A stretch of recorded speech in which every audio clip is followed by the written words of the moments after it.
مؤشرات البنك المركزي في اتجاهها لرفع أسعار الفايدة، وقد تصل الفايدة إلى 3%، أو إصدار شهادات استثنائية، أو رفع أسعار الفايدة على الشهادات الثلاثية. إيه اللي هيحصل في الاجتماع القادم؟ تعال نشوف التفاصيل. بس قبل ما نبدأ الفيديو يا ريت تدعمنا بلايك للفيديو وتشترك في القناة وتفعل الجرس عشان يوصلك مننا كل جديد، وما تنساش تاخد جولة في القناة فيها كل ما يخص البنوك واستثمار أموالك أفضل استثمار.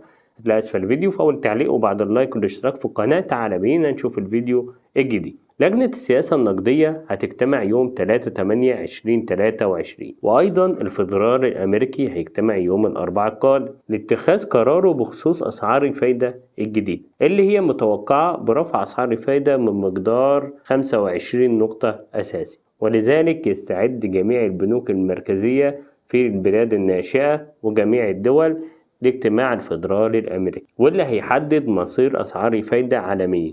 هل يتم مواصلة رفع أسعار الفايدة أم يتم تثبيتها؟ ولذلك يتوقع معظم المحللين رفع أسعار الفايدة في الاجتماع القادم، وقد تصل رفع أسعار الفايدة من 1 إلى 3%، وذلك بسبب ارتفاع نسبة التضخم، وأيضا لمواجهة ارتفاع أسعار الفايدة عالميا، خصوصا أن المركز التركي مستمر في رفع أسعار الفايدة بوتيرة غير مسبوقة، وهو منافس قوي جدا للاقتصاد المصري حاليا من خلال الأموال الساخنة وجذبها، والتي تلجأ لها كثير من الدول حاليا لسد احتياجاتها من النقد الأجنبي الدولار. فهل عند رفع أسعار الفايدة يمكن إصدار شهادات جديدة، سواء شهادات استثنائية أو رفع أسعار الفايدة على الشهادات الثلاثية موجودة حاليا سواء 19% أو 22%؟ يمكن عند رفع أسعار الفايدة يصدر شهادات جديدة،